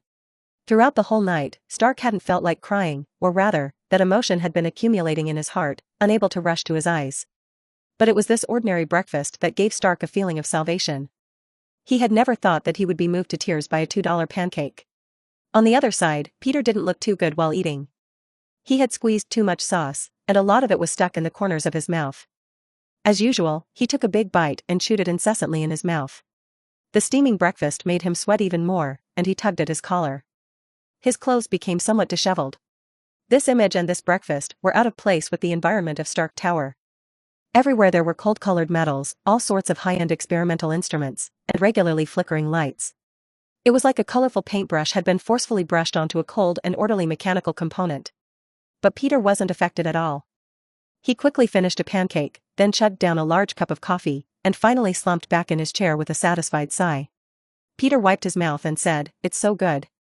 I used to only be able to eat once a week because, as you know, although this place is delicious, it's a bit expensive. If I eat at the school cafeteria, I can save half the money. But I really don't like the sausages in the school cafeteria, so whenever Uncle Ben gives me pocket money, I'll go eat here once. Gwen likes this place too. Now, we go there for a meal after school every day. I used to complain that the seats there weren't enough, but with Gwen, we squeeze into a corner, eat and chat. Is there anything better than this?" Stark looked down at the whole pancake in his hand, which now only had a piece of packaging paper left on it, with some sauce residue. His coffee on the left was also empty. "This is my first time eating this stuff," Stark said. Peter was a bit surprised and said, "Really? Pancakes are quite popular where we're from. Almost everyone in school loves to eat them. Do you know Thompson? I mentioned him to you before, the big guy in our class who plays football. He can eat up to 5 portions in one sitting. Last time he insisted I bring him breakfast. If it weren't for the extra tip he gave me, I wouldn't have carried so many bags for him." Then Peter said with some relief, "But it's okay, everything has a first time. How about it? The taste is not bad, right?" Stark clicked his tongue. He had to admit that human taste buds tend to prefer richer flavors. Although those sauces may not be healthy, they are actually quite delicious. After finishing the meal, Peter stood in front of the lab table. He originally wanted to see if Stark had any new ideas for mech armor, but then he noticed the stack of books and documents. In contrast to Pepper, Peter could understand the complex experimental data, but he was completely unable to comprehend these lengthy dissertations. He picked up one of them, glanced at it, then covered his eyes and said, "I think I don't know English anymore. Help. I seem to recognize every word in here, but they all seem very unfamiliar." "I think sooner or later, you'll have to learn these things," Stark said. Peter shook his head and said, "That's why my dream has never been to start a company or be the world's richest person or something like that. I know I can't understand these things. I might not even be able to hire employees because I don't know what they're thinking. I might even mess up business negotiations." Stark's hand holding the book stiffened. Peter's words reminded him that he wasn't being forced to learn these things. He had chosen to keep Stark Industries. If he chose to give up the company and become an independent street hero like Peter, he wouldn't need to learn these things at all. As long as he had his genius brain, he could build a mech armor even if he picked up materials from the garbage dump. So why did he choose to keep the company? Stark thought that the pain of learning these things didn't seem to be any less than rummaging through garbage dumps. Then Stark thought of Pepper, Obadiah, and his father. At that moment, Jarvis reminded him, "Mr. Steve is here to visit. Close the door and refuse the visit." But it was too late. Steve had already appeared at the door of the laboratory. He held his arms and said, "Schiller said you seemed to be in trouble, so I came here to mock you. Shut up, or I'll put on the mech armor and beat you up right now. I haven't settled the account with you yet. You still owe me for blowing up my mech armor. That's your own fault." The two of them quarreled for a few words, and it seemed that they were about to fight. Peter stood between them, holding out his arms to stop them.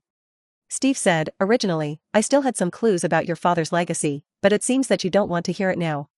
Stark was taken aback, and he said suspiciously, "Does my father have other legacies? Are you lying to me?" Steve shook his head and said, "I don't know the truth about your father's death, but I know things are not that simple. He was likely prepared a long time ago." So Stark pursed his lips and asked, "Where is the thing?" "Actually, it should be right at the old site of Stark Industries, but you shouldn't get your hopes up too much. He wouldn't keep anything important there." "You mean Howard Automotive Company?" "Jarvis, didn't you get Obadiah's research data from there last time?" "Yes, sir. However, there are 2 locations for this old site. Stark Industries has relocated before, so I've sent mech armor to search each location separately." "It seems like you really care about your father," Steve said. "I don't. I just no, I'm serious. You don't have to deny it. I can only tell you that the actions your father was involved in and his death weren't that simple." Steve paused for a moment, seeming hesitant, but he still said, "Maybe to you, he wasn't a good father, but to me, he must have been a good partner." "What do you think created this difference?" Stark frowned. He could tell that Steve was trying to remind him of something, but he didn't want to say more, which made him feel a bit anxious. He now understood the purpose of Schiller's request for him to read those theoretical books. Now, he could find corresponding entries in his mind for every move Steve made. This could help Stark view his attitude from a more objective perspective. In the past, he would have already grabbed Steve by the collar and forced him to speak clearly. But now, he could feel that Steve wanted to remind him of something, but he couldn't say it directly. Even if he asked, the most that would happen is they would fight, and Steve might still think he was being unreasonable. Stark felt for the first time the usefulness of what he had learned. It could prevent him from wasting his energy and make him appear smarter and more elusive in the eyes of others.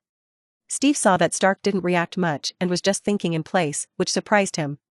What's wrong with Stark today? Is he sick? He was originally prepared for Stark to become hysterical and force him to tell the truth. Could it be that Stark also knows something? But it's also possible, Steve thought.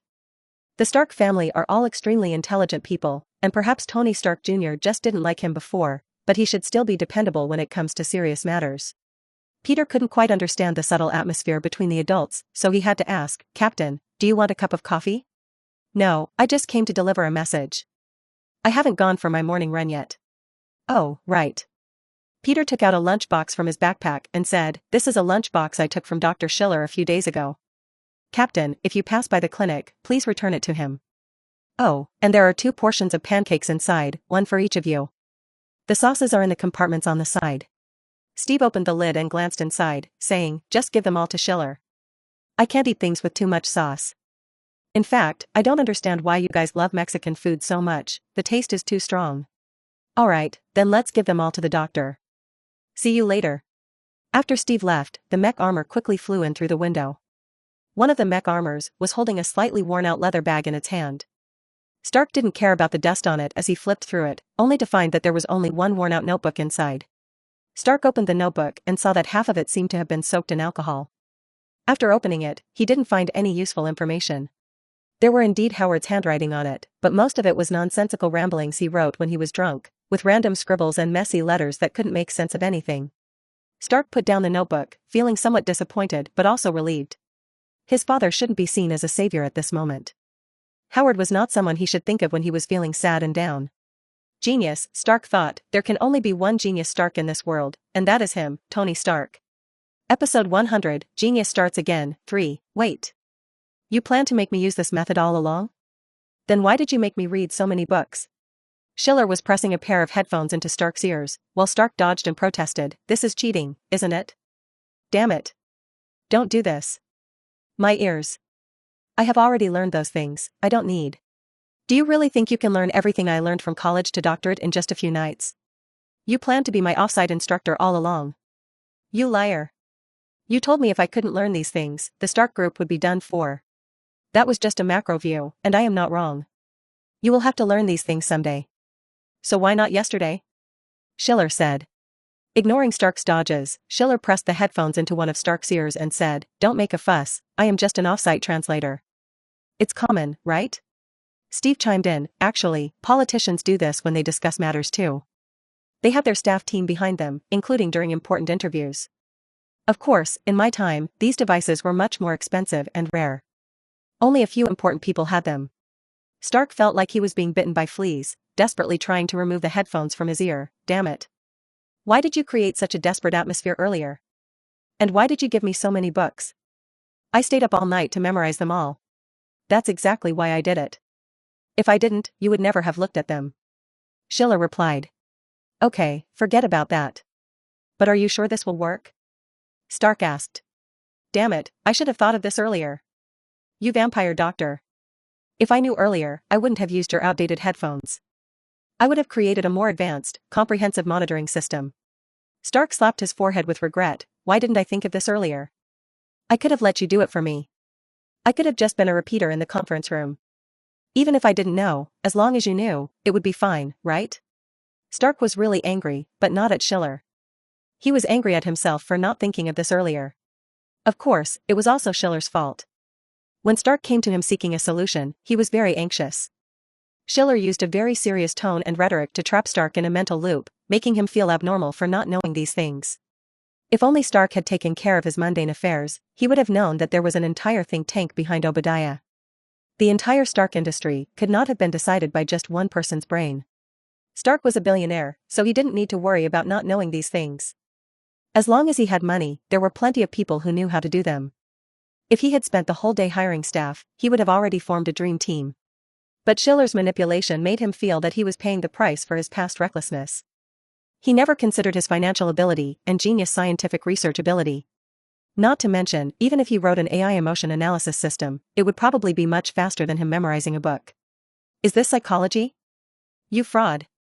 Stark gritted his teeth and said, you studied psychology just to trap people in this kind of predicament, so they have to pay you a lot of money for treatment? Don't make me sound like an unscrupulous quack. Aren't you an unscrupulous quack? Although I'm a bit unscrupulous, I'm definitely not a quack.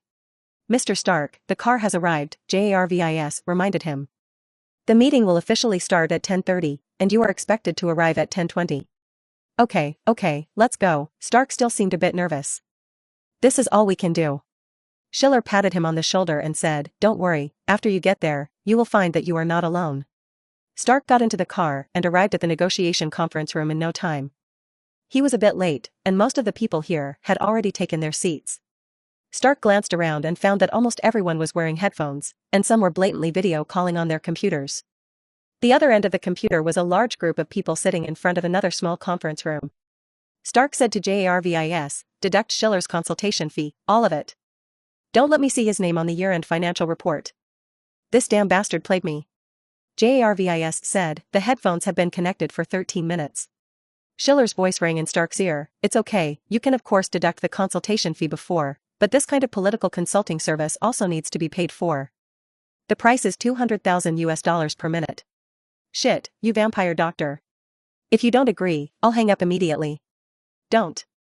Wait, I think we can still talk. $200,000 is too expensive, but don't hang up yet. The negotiation is about to begin. What do you want me to say? On the other side, in the psychological clinic, Peter and Steve sat at the table, listening to Stark's anxious voice. Steve was quite amused, but Peter felt a little uncomfortable. He said, it seems a bit too expensive, doctor. I think we can negotiate for a lower price. Now that you are part of Stark's staff team, we'll split the money in half when it's received. Before Peter could continue, Stark's voice came through again, hello? Hello? The negotiation is about to start, what should I do? You don't need to do anything, just wait. In fact, you can zone out for the first 30 minutes, you don't need to listen to anything they say. Is that really okay? Stark was obviously in a highly nervous state. It was his first time participating in such a situation seriously, and he felt like he should do something immediately to show results. Trust me, just stay put. Afterwards, Stark sat in his seat with mixed feelings. Soon, he realized that Schiller's words made a lot of sense, because the first person to speak was actually starting from World War II. The military representative began reminiscing about their glorious years since the Pearl Harbor incident, and before 20 minutes had passed, Stark was already feeling extremely tired. The military spokesperson could recount various classic battles like a list of chores, always using the same lofty and righteous words to boast about the military's achievements and resumes. No one could endure 10 minutes of this kind of speech. In the end, when the military representative finished the first round of speeches, more than half of the audience was half asleep. Next to take the stage was a SHIELD representative. The moment he opened his mouth, Stark wished he could just pass out, because he started his speech from the Iron Curtain era.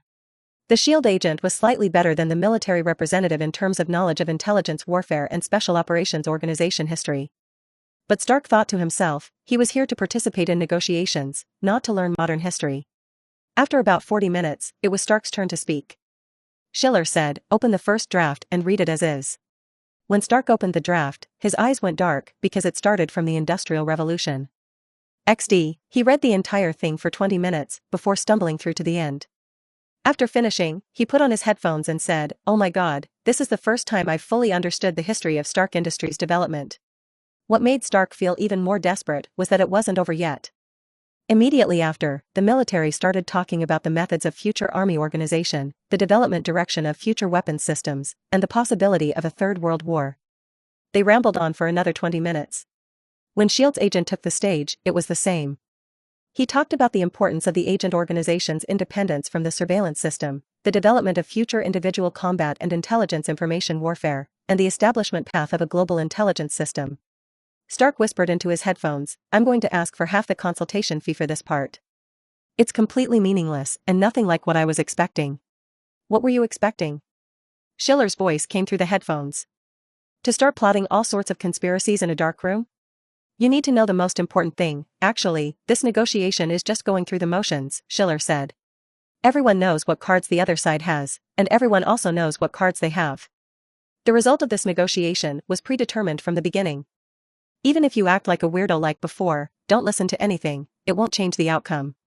This made Stark feel even more absurd than learning all that theoretical knowledge, as if you had learned all sorts of fancy fighting techniques, but in the end, you only needed one punch to knock down your opponent. When it was Stark's turn to envision the future, he had learned to close his eyes and read the draft even if the development direction of mechanical industry was completely incomprehensible to him. The draft threw together a bunch of terms, creating some fancy-sounding words, like those tech scammers, but Stark still shut off his brain and read the draft without a hitch. Then it was time for the guests and hosts to enjoy themselves. One of the old generals with some gray hair said to Stark, "I remember the glorious era of Stark Industries. You Stark were all geniuses. Your father was, and you are too." Back then, his research on hover cars was quite astonishing, but you also know that the military did not cooperate with him due to some conservative needs. "We were really sorry about that." Before Stark could respond, Schiller spoke through his headphones. "He's insulting your dad, saying he can't do this or that." "He's insulting you, but not as much as he insults your dad." "Insult him back." Stark hesitated for a moment, then repeated Schiller's words. "Indeed, I believe that most people in the military, like you, respected generals, have long-term vision. It's just that the development of this era is too fast." At that moment, Nick Fury, who was sitting at the end of the negotiation table, spoke up. "In large-scale landings, conventional weapons still have some use. While mech armor can significantly improve individual combat capabilities, adaptability must also be considered in group combat." Schiller's voice came through the headphones. "He's giving you an out, trying to ease the tension in the negotiation. You can smile back at him." Stark then smiled at Nick, who was covered in goosebumps, feeling that today's Stark was very strange, too strange. XD, both the military and S.H.I.E.L.D. noticed that something was off about Stark, so they cut to the chase earlier than usual. Then Stark realized that the actual topic of the negotiation only took up less than 1/10 of the total negotiation time. First, Nick Fury pointed out the possibility that the military had kidnapped Dr. Connors. The military then counter-accused S.H.I.E.L.D. of staging it all. The two sides argued back and forth, and in the end, the military lost a bit and stated that they would hold accountable some officers who may have engaged in extreme behavior. As they listened to the argument, Stark asked Schiller through his earpiece, "Do they really not know that we hid Connors away?" "The military may not know, but Nick definitely does. He just needs this attitude to show that we should unite to deal with the military. He's already expressed this to me before, so you can trust him." Next, Stark and S.H.I.E.L.D. teamed up, leaving the military struggling to keep up. After all, they held a lot of cards, such as the true form of the Red Lizard, the serum that Connors might have developed, some evidence that S.H.I.E.L.D. possessed, and the mech armor that Stark Industries had delivered to the military. In short, this negotiation ended with a very fast pace and an absurd conclusion, just as Schiller had predicted. Within the military, a scapegoat was introduced, namely the faction of Tartu military officers led by Robert. They were purged, and the accounts were settled. The military and S.H.I.E.L.D. joined forces to fabricate losses and jointly demanded an increase in military budget. Stark Industries will establish a stable cooperative system with the military and S.H.I.E.L.D. at the same time, will provide some auxiliary individual armor exoskeletons, and will also restart medical research projects, occupying a larger share in the results. Stark pulled off his headphones at the psychological clinic and said angrily, "You damn jerk doctor." Before he could finish, a voice came from behind him, "You damn bastard." Stark. Stark turned around and Pepper rushed in angrily, her eyes filled with tears. Stark hugged her tightly, listening to Pepper's fast heartbeat. Pepper said, "I came to look for you early in the morning and you were gone. You weren't even wearing your mech armor. I asked Jarvis, and he didn't say anything. I thought something happened to you. You scared me so much, you bastard." Stark held Pepper tightly, comforting her in a low voice. In the dimly lit room, there was only Pepper's soft sobbing and Stark's muffled voice. The path of a genius is always destined to be more difficult than that of others, and the sensitive inner world of genius Stark is always more tormented than that of ordinary people. But at least, as this fledgling bird preparing to leave the nest, when he flies unsteadily in the harsh wind, there are still branches willing to provide him a foothold.